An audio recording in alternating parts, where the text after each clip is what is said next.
If you ever feel like you're on the Price is Right when pricing your web design proposals, just trying to guess the highest number that they'll say yes to without going over, I've got just the thing for you.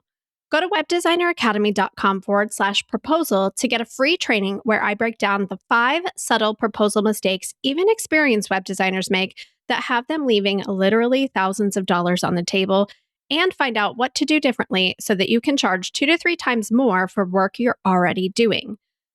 To get your hands on that free training, just go to webdesigneracademy.com/proposal, enter your name and email address, and I'll send you all the details. That's webdesigneracademy.com/proposal. Are you hiding behind a polished portfolio, some AI generated copy, and slick stock photos, hoping that quote unquote looking professional will get clients to convert? I recently chatted with Pippa Tanko on the podcast. She's a visual storyteller who built her career managing brand photography for huge companies like Harrods in the UK. And here's what she wants you to know. In an AI-driven online world, where at the same time it's getting harder to tell what's real and easier to spot what's not, authentic human-created visuals are the competitive advantage that you can use for yourself and for your clients to build trust in an instant in a world where anyone can manufacture anything in a single prompt. So here's a clip from our interview, and then go listen to the full episode number 197 to find out why being quote unquote perfect online might actually be what's costing you clients. People want to hide the parts that aren't so shiny, or the messy parts, or the parts that like we're maybe a little ashamed of. And like we're trying to present something to the world that's like, they don't need that from us. No, I think the problem is when we present as perfect, people can't really relate because nobody feels they're perfect. But when we show the messy middle, it's okay to have some perfection in there, but there are going to be times where the image isn't what you think is your best, but it tells the right story. We're also self-critical as well.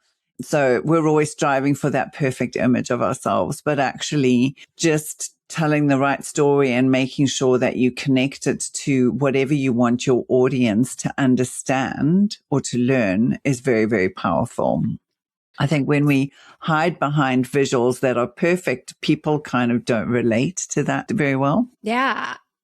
And it's hard because personally for me, I'm like, I don't know. I can be very self-critical of myself.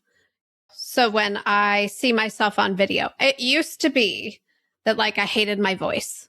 Mm-hmm. And I would never want to hear my own voice. The fact that I have a podcast, so I've recorded over 500 podcast episodes, and everything I do is like talking. Like I got over it because the message was just so much more important than that other voice in my head saying, "Oh, your voice is like whatever chatter was going on back there." And aren't you grateful today to that person who was so uncomfortable and pushed through the uncomfort to get to where you are now? Because now you've done it 500 times. It's probably much easier now than it was back then when you were just starting out. And it's just about that persistence of putting yourself out there. And a lot of business is being uncomfortable. A lot of business, especially when it's growth, right? A lot of it is about just sitting in that uncomfortable feeling and thinking, well, this is growing. I'm growing from this experience. It is so much about that. But also, I think what I find more uncomfortable is stagnation. Like the boredom that comes with the stagnation. Like I personally, and maybe this is weird, but I think we're similar. I would much rather go through that pain and learn something about myself on the other side than stay in my comfort zone and just be like, have that moment that I had when I started my business, which was like, is this it? Is this all there is? This Groundhog Day over and over and over again? No, I would much rather have to deal with myself saying horrible things to myself in my head about whatever, and then realize like, oh, now I figured out the real problem is how I talk to myself, and I get to work on that instead of thinking that this is how it is. Absolutely. And I think for me, I've always been good at putting myself outside my comfort zone. And I'm not sure where that comes from. I grew up in a single parent family where I had to be quite independent from an early age because my mum worked full time. I don't know if it's the African in me because they're a little outspoken and a bit more, I don't know, tough in some ways. But I actually can't handle being in my comfort zone for too long because I get stagnant. So I take a break, when I'm on holiday, things like that. But I've always been a bit of a daredevil.